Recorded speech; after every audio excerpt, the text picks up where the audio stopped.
Takže, jaké máme dneska počasí? 7:25 hodin a venku máme minus 6,2. To jde. A jak je venku? Jde to. Jde to. Vypadá to na polojasno, takže by se něco mohlo podařit pozorovat.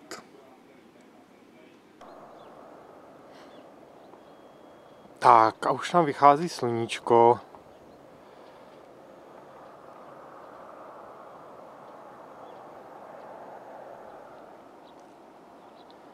Tak 7:55 a je vidět krásný halový sloup.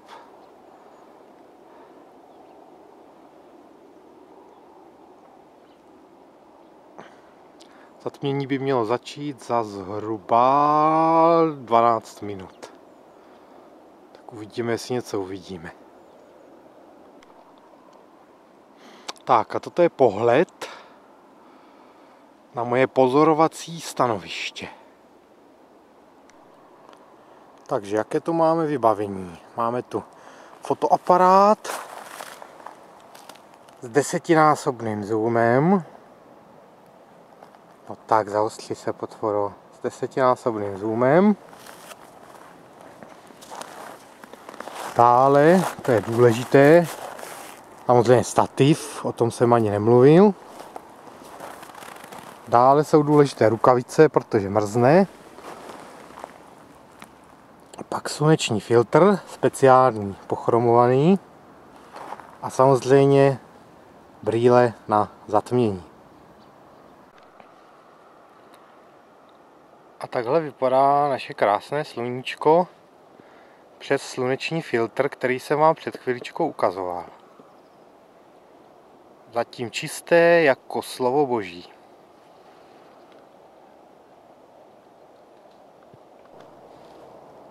Tak, máme 8:09 a sluníčko už je krásně nakousnutý. Ač to podle programu mělo začínat 8:08, tak to začalo nějak dřív. Asi špatný program.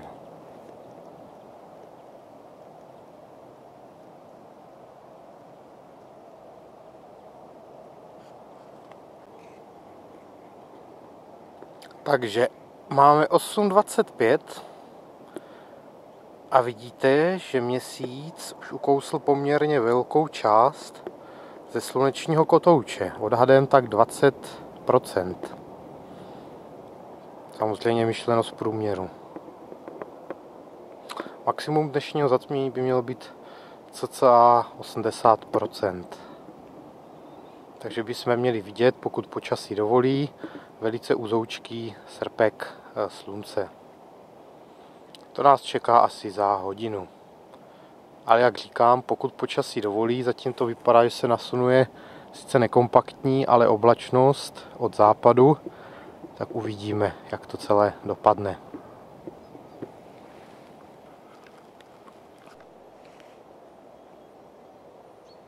Máme 8:40 a měsíc pokračuje ve své pouti po slunečním kotouči.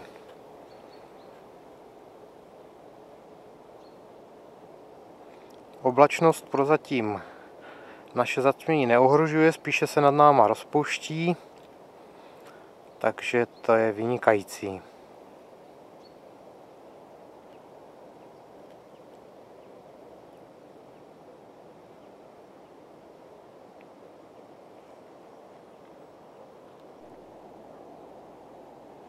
Oblačnost, jak už jsem říkal, je prozatím velice malá, pouze nějaké altokumuly.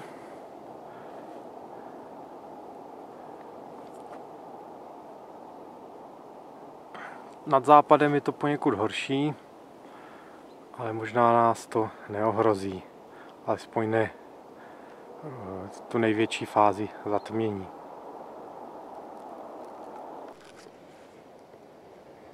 Takže máme asi 8:52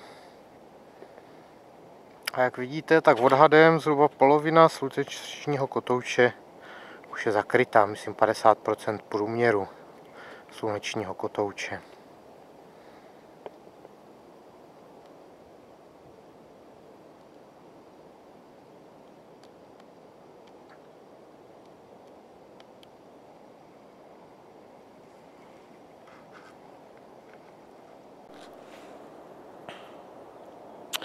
Takže máme asi 9 hodin 10 minut a vidíte, že slunce už vypadá jak turecký měsíc. Fáze zatmění cca odhaduju nějakých 60%. Takže za chvilku se dostaneme k něm slibovaným 79 či 80%.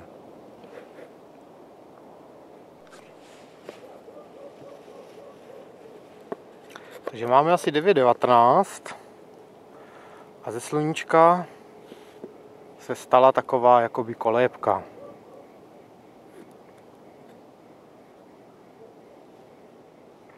Odhaduju, že už můžeme mít prakticky takových 70–75% průměru slunečního zakryté.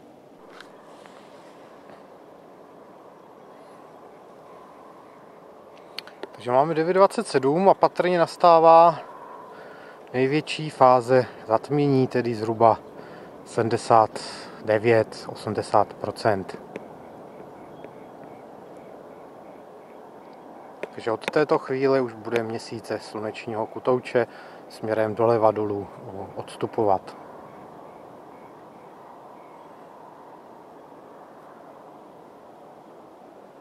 Za hodinku a půl, co tu stojím, už mám pěkně zmrzlé prsty na nohou, protože to může být takových -5. Při zemi i více, což moje palce celkem cítí. Škoda, že nešel měsíc o něco jižnějc, mohli jsme zažít úplné zatmění slunce, které na českém území zažijeme, tuším, v roce 2135. Takže si musíme ještě chviličku počkat. Takže máme 10:43 a jak vidíte, sluneční kotouč začíná měsíční kotouč začíná opouštět ten sluneční kotouč a zatmění nám pomalu končí. Jelikož jsem zmrzlý, jak nechci říkat co, tak už to tady balím a na zbytek zatmění se podíváme už čistě přes simulátor na počítači. Navíc se nám od východu zvedá jakási nízká oblačnost a je možné, že slunce nám do ní vleze. Takže tady vidíme tu nízkou oblačnost, o které jsem hovořil, nad kterou teď čestně prosvítá slunce. Ovšem zbytek oblohy je prakticky jasný, jak vidíte. I západní část, která byla na začátku při pozorování v mracích. Takže já doufám, že se vám dnešní zatmění líbilo a třeba se setkáme někdy příště při další zajímavé astronomické expedici.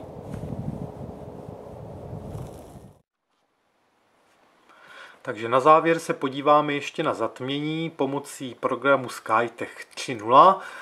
Je to výborný program, je o něco přesnější než freewareové Stellarium a díky němu si teda můžeme opravdu přesně zobrazit pohyby těles v určitém okamžiku, v tomto případě měsíce a slunce při zatmění. Takže já už jsem to nachystal, máme 8 hodin 7 minut a jak je vidět, tak se měsíční kotouč právě dotýká slunečního kotouče, samozřejmě pouze virtuálně.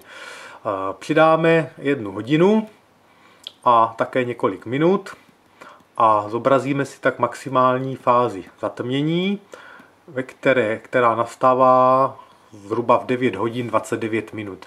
Jak poznáme, že to maximální fáze, když si spojíme střed měsíčního kotouče a střed slunečního kotouče a těmito dvěmi body teda protáhneme nějakou přímku, tak tato přímka musí být kolmá na ekliptiku, což je tady tato červená čára, takže v tomto případě jsou vlastně středy těchto dvou těles nejblíže od sebe a tudíž nastává maximální fáze zatmění, tedy v 9 hodin 29 minut, samozřejmě pro podivín, pro pozici, ze které jsem dneska točil.